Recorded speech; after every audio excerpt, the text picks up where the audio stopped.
এই, আমার ভীষণ পাচ্ছে, আমি আর সামলাতে পারছি না। উফ, কি করব বলো? এই এখন কিছু করো না, রোজা ভেঙে যাবে তোমার, অপেক্ষা করো একটু, আর অল্প সময় বাকি আছে, তারপর করো। আমি যে আর পারছি না নিজেকে আটকাতে। প্লিজ নীরব, কিছু একটা করো, আমার অবস্থা খারাপ হয়ে যাচ্ছে। আচ্ছা একটু অপেক্ষা করো, আমি দেখছি কি করা যায়। নীরব কথাটা শেষ করতেই নিধির মাথায় হাত বুলিয়ে দিতে লাগলো। নিধি নিজের মাথাটা নীরবের বুকের সাথে চেপে ধরে আছে। রোজার দিনে এমন হুটহাট করে যদি নিধি এমন করে তবে কেমন করে হবে? নিধিকে এই জন্য নীরব অনেকবার বারণ করেছে যে রোজা রাখতে হবে না, কিন্তু নিধি তো কারোর কথা শুনবেই না। নিধি জেদ ধরেছে যে রোজা সে রাখবেই রাখবে, কিন্তু রোজা রাখার পর নিধির অবস্থা এমন হয়ে গেছে। নীরব নিধির মাথায় হাত বুলিয়ে দেওয়া শেষ করতে পারলো না, তার আগেই নিধি আবারও নীরবকে উদ্দেশ্য করে বলতে লাগলো, নীরব, আমার মনে হচ্ছে আমি আর সামলাতে পারবো না, আমার হয়ে যাবে। কি হয়ে যাবে তোমার? তুমি কি জানো না এখন যদি এটা হয়ে যায় তবে তোমার রোজা ভেঙে যাবে? আমি তো চেষ্টা করেছি এটাকে আটকাতে, তবে পারছি না, সরি। নিধি কথাটা শেষ করার আগেই নীরবের বুকের উপর থেকে মাথাটা তোলার চেষ্টা করলো, কিন্তু নিধি সময়ের সাথে পেরে উঠল না। নীরবের বুকের উপরে এসে বমি করে ফেললো। নিধি নীরবের বুকের উপর বমি করেছে। নীরব নিধির মাথাটা ধরে নিধির পিঠের উপর মালিশ করে দিচ্ছে হাত দিয়ে। কোনোভাবেই নিধির বমি যেন কমছে না। নীরবের এই দিকে খেয়াল নেই যে তার আদরের বউ তার বুকের উপর বমি করেছে। নীরবের খেয়াল শুধু এইদিকে যে তার কলিজাটা বমি করেছে আর চোখ জোড়া তার ছানা বড়া হয়ে আছে। নীরবের ভয় বেড়ে গেছে। কিছু সময় পর নিধির বমি সেরে যায়। নিধি ক্লান্ত হয়ে বিছানায় শুয়ে পড়ে। নীরব সারা শরীরের মধ্যে বমি নিয়ে নিধিকে বিছানায় শুইয়ে দিয়ে বলতে লাগলো, নিধি এখন কি আর বমি পাচ্ছে? না, এখন আর পাচ্ছে না। তাহলে একটু রেস্ট করো, আমি ডক্টরকে কল করছি। হ্যাঁ, তা না হয় কল করব, কিন্তু এখন আগে নিজে একটু ফ্রেশ হয়ে নেই। সারা শরীরে তো বমি দিয়ে মেখে ফেলেছো, এখন আগে ফ্রেশ হয়ে নাও। সারা শরীর বমি দিয়ে মেখে ফেলেছি মানে? নীরব খেয়াল করেনি যে তার সারা শরীরের মধ্যে নিধি বমি করে দিয়েছে। নীরব নিজের শরীরে বমি দেখতে পেয়ে দ্রুত ফ্রেশ হতে চলে যায়। ফ্রেশ হয়ে এসে নীরব ডক্টরকে কল করলো। ডক্টর এসে নিধিকে ভালো করে পরীক্ষা করতে শুরু করলো।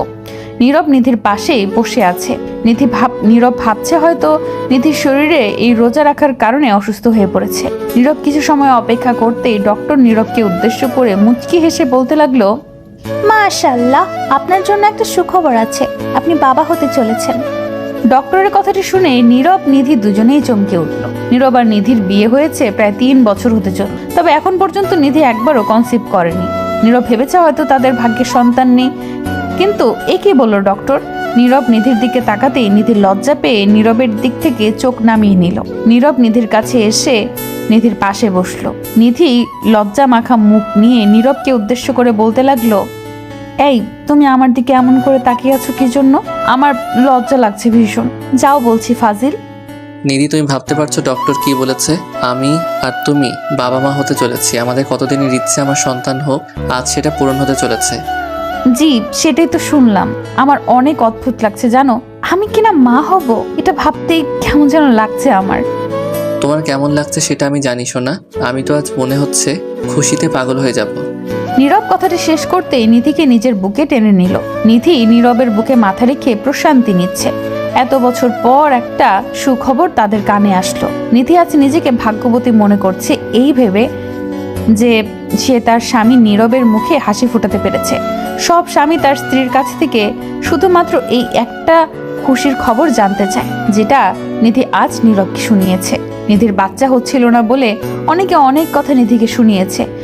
এমনকি নীরবের বাবা মা তো সরাসরি বলে দিয়েছিল নীরবকে আবার বিয়ে করতে। যদিও নিধি এই কথাই নীরবকে বলেছিল, তবে নীরব তার স্ত্রীকে পাগলের মতো ভালোবাসে।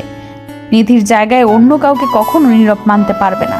আজ নিধির ভীষণ ইচ্ছে করছে এই সকল লোকেদের ডেকে ডেকে বলে বেড়াতে যে নিধিও মা হতে পারে, কিন্তু আজ নিধির সেই ইচ্ছের থেকেও বেশি গুরুত্বপূর্ণ হলো তার আর নীরবের এই খুশির মুহূর্ত। নীরব রাতের দিকে অফিস থেকে ফিরে বাবা আসার সময় নিধির জন্য অনেক কিছু নিয়ে এসেছে। নিধি বারবার নীরবকে কল করে বলে দিয়েছে আসার সময় আচার নিয়ে আসতে। এই সময় মেয়েরা আচার খায় বেশি। নীরব ও নিধির কথা মতো অনেক আচার আর প্রোটিনযুক্ত খাবার নিয়ে আসে। বাড়ি ফিরতেই নীরব দেখতে পায় তার মা সোফায় বসে আছে, আর তার মায়ের পাশে বসে আছে পাশের বাড়ির ভাবি। নীরবের হাতে এত কিছু দেখে পাশের বাড়ির ভাবি একটু খোঁচা মেরে বলতে লাগলো, বাহ বাহ রব, দেখি আজ অনেক কিছু নিয়ে বাড়ি ফিরেছে। বলি, এই দুনিয়ায় তোর বউয়ের কি একা বাচ্চা হচ্ছে নাকি? কোথায়, আমাদের বেলায় তো আমরা এত কিছু আবদার করিনি।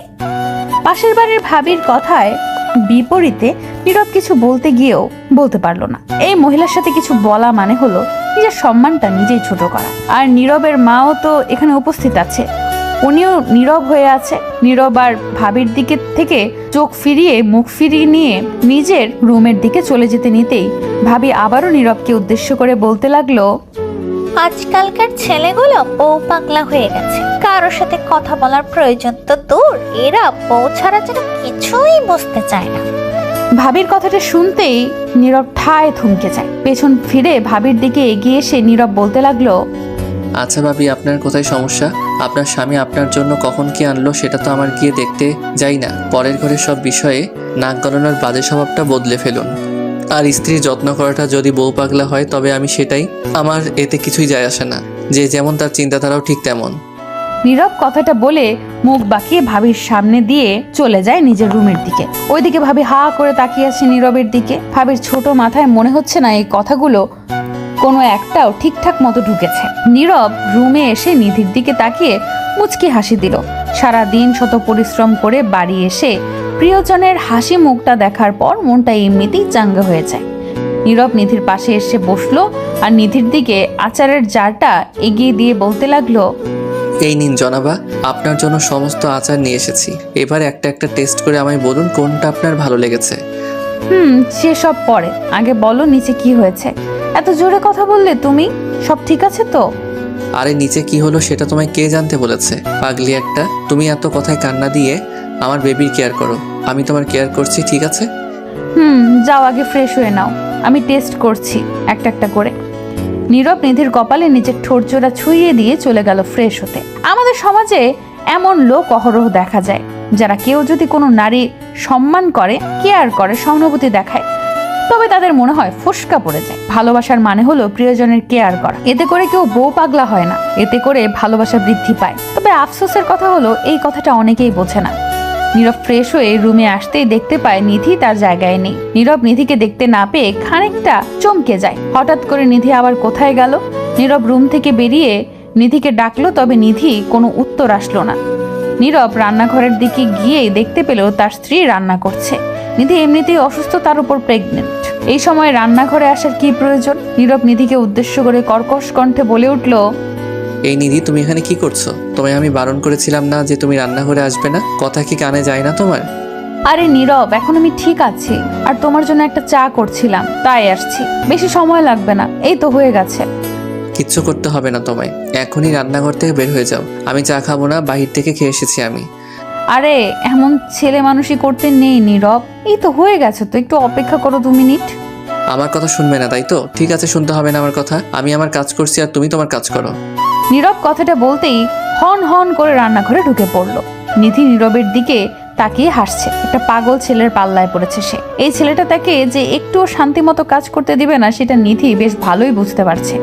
নীরব নিধিকে পেছন থেকে জাপটে ধরে কোলে তুলে নিল। নিধি ব্যথা পেতে পারে, সেই কথাটা চিন্তা করে নীরব ভীষণ আদরে ভাবে নিধিকে আলতো করে নিজের কোলে তুলে নিয়ে নিধিকে রুমের দিকে নিয়ে আসতে লাগলো।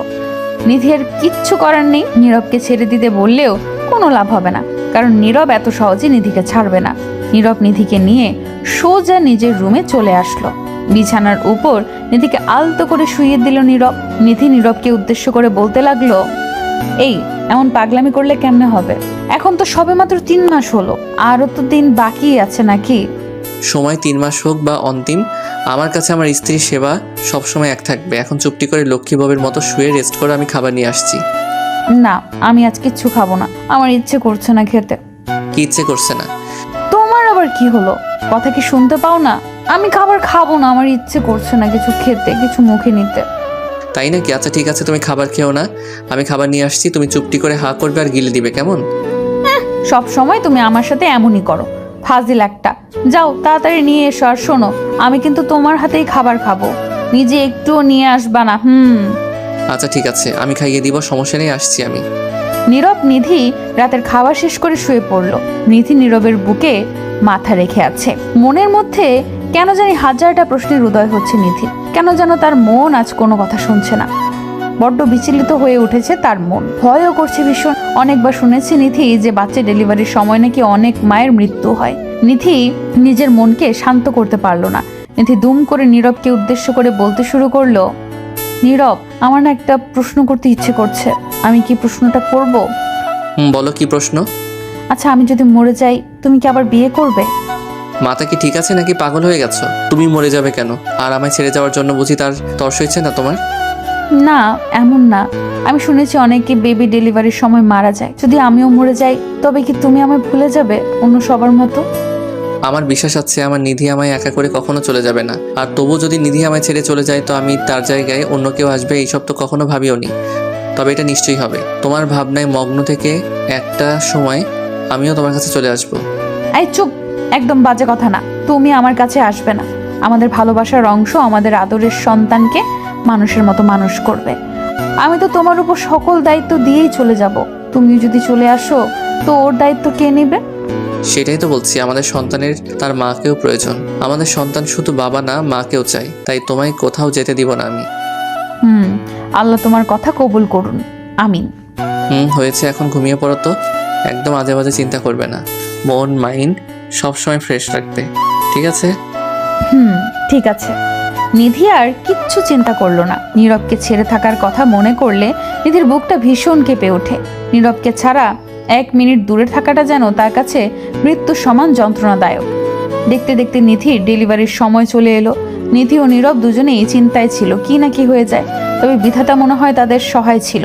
তাই সামান্য একটুতেই নিধি সুস্থভাবে ডেলিভারি সম্পূর্ণ হলো। নিধির কোলে আসলো একটা ফুটফুটে ছেলে সন্তান। নিধির ইচ্ছে ছিল তার একটা ছেলে বাবু হোক, একদম নীরবের মতো। তবে নীরবের ইচ্ছে ছিল মেয়ে। তবে যাই হোক, দুজনের ভালোবাসার সন্তান বলে কথা, এটাই ইম্পর্টেন্ট। এই সমাজে এখনো মেয়েদের যোগ্য সম্মান দেওয়া হয় না। সমান অধিকারের কথা বলছি না, স্বামীর থেকে স্ত্রী যে সম্মানটুকু আশা করে সেটার কথা বলছি। সব নারী চায় তার স্বামী তাকে একটু সম্মান করুক, তবে সবার ভাগ্যে এতটা সুখ লেখা হয় না।